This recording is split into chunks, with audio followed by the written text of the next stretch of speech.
Halo semuanya, selamat pagi. Berjumpa lagi dengan Serian. Pada tahun pembelajaran 2021-2022 ini kita akan masuk pada pelajaran bahasa Indonesia pada bab pertama, yaitu teks laporan hasil observasi. Nah, apa itu teks laporan hasil observasi? Itu akan kita pelajari pada bab ini. Seperti yang kita ketahui bahwa pembelajaran bahasa Indonesia adalah keterampilan tentang teks. Bagaimana kita menganalisis teks laporan hasil observasi yang kita pergi ke suatu tempat, ketika kita mengamati suatu hal, ketika kita mencoba menggali pengetahuan tentang satu hal, lalu kita laporkan dalam bentuk perincian-perincian. Nah, penasaran? Teks laporan hasil observasi, ini dia materinya. Anak-anak, kita lanjutkan pelajaran kita, yaitu teks laporan hasil observasi. Anda bisa lihat di sini apa tujuan atau KD kita, yaitu pertama mengidentifikasi teks laporan hasil observasi yang dipresentasikan dengan lisan dan tulisan. Nah, ini pengetahuan yang bisa kita dapatkan dari pembelajaran kali ini. Yang kedua yaitu bisa menginterpretasi isi teks laporan hasil observasi berdasarkan interpretasi baik secara lisan maupun tulisan. Jadi kuncinya ada dua, yaitu lisan dan tulisan. Jadi Anda bisa mengidentifikasi mana teks LHO itu secara lisan dan tulisan, lalu memaknainya dalam porsi keterampilannya. Anda bisa lihat di sini ada gambar yang saya sajikan. Pertama, ada gambar orang-orang pergi masuk naik kapal ya.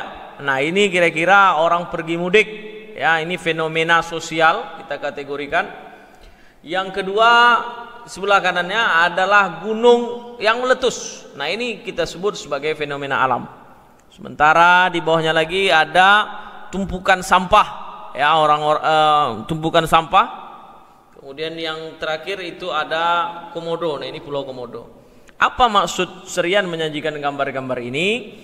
Ini menunjukkan bahwasanya kalau teks LHO itu berbicara tentang fenomena sosial dan fenomena alam ya. Jadi kajiannya tidak jauh dari fenomena sosial maupun fenomena alam. Kita lanjutkan. Pernahkah kalian menuliskan teks laporan hasil observasi atau baru mendengar jenis teks tersebut? Coba diingat-ingat. Apakah SMP pernah ada atau belum ada? Itu ya. Baik, kita kalau berbicara bahasa Indonesia ini kita tidak jauh-jauh dari namanya Kamus Besar Bahasa Indonesia ya. Pertama, apa arti teks LHO itu? Pertama, teks artinya menurut KBBI adalah naskah atau tulisan yang berisi gagasan. Jadi pemaparan pikiran itu namanya teks. Kemudian laporan itu artinya segala sesuatu yang dilaporkan, apapun itu dalam bentuk tulisan, itu namanya laporan. Kemudian hasil itu artinya perolehan, dan observasi itu artinya peninjauan secara cermat. Maka kalau kita simpulkan secara garis besar, teks LHO itu artinya teks yang berupa penjabaran umum atau melaporkan sesuatu berupa hasil dari pengamatan kita atau observasi ya. Selanjutnya, baik, slide berikutnya adalah ciri, fungsi, dan tujuan teks laporan hasil observasi. Seperti kita ketahui, nanti Anda lihat di halaman 1 buku teks pelajaran tersebut ada contoh-contoh teks laporan hasil observasi.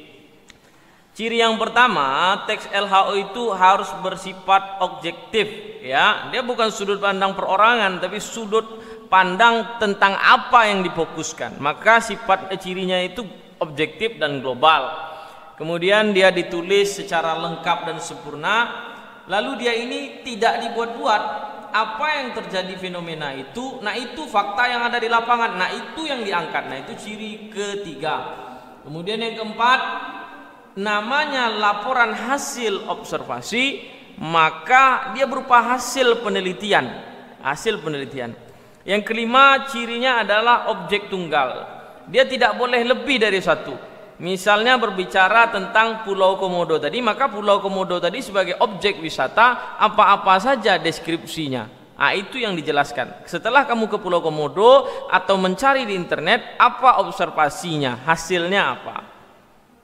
Kemudian bagian fungsi, apa saja sih fungsinya?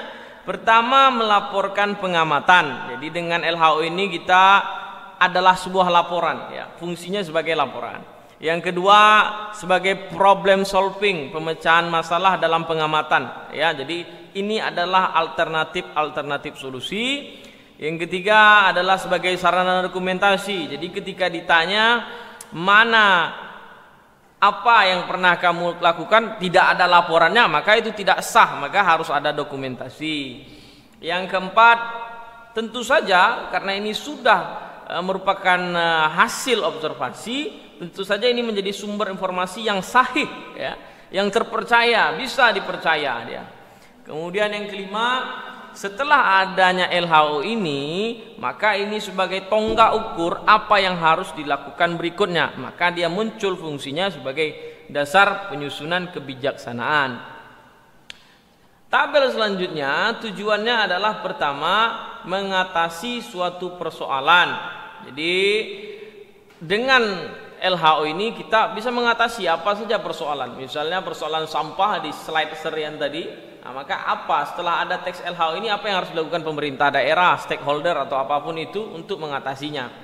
Yang kedua, namanya menemukan teknik cara terbaru dengan cara LHO ini, apa cara terbarunya. Lalu sebagai mengambil keputusan efektif, lalu sebagai fungsi melakukan pengawasan dan mengetahui perkembangan suatu masalah, ya. Jadi daerah tersebut ketika sudah ditulis teks LHO-nya, maka muncullah dia. Selanjutnya, apa saja sifat-sifat teks LHO? Pertama, sifatnya komunikatif, yaitu mampu menjadi jembatan komunikasi antara orang yang menuliskan dengan orang yang membaca. Jadi kok harus komunikatif LHO ini. Tidak boleh dengan bahasa yang sulit, terlalu sulit, yang sangat-sangat tidak bisa dibaca oleh kaum awam, tapi harus komunikatif dia, mudah dimengerti. Yang kedua, informatif, ya. Jadi yang masuk ke dalam sifat teks LHO ini berupa informasi, bukan hal-hal yang sudah ada, tapi hal-hal yang kebaruan, ya. Jadi bisa menjadi informasi baru, sumber baru, sehingga menambah pengetahuan.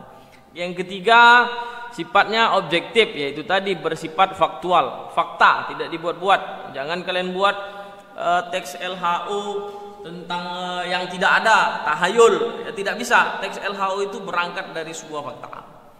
Kemudian adapun struktur teks LHO, Anda bisa lihat di halaman berikutnya.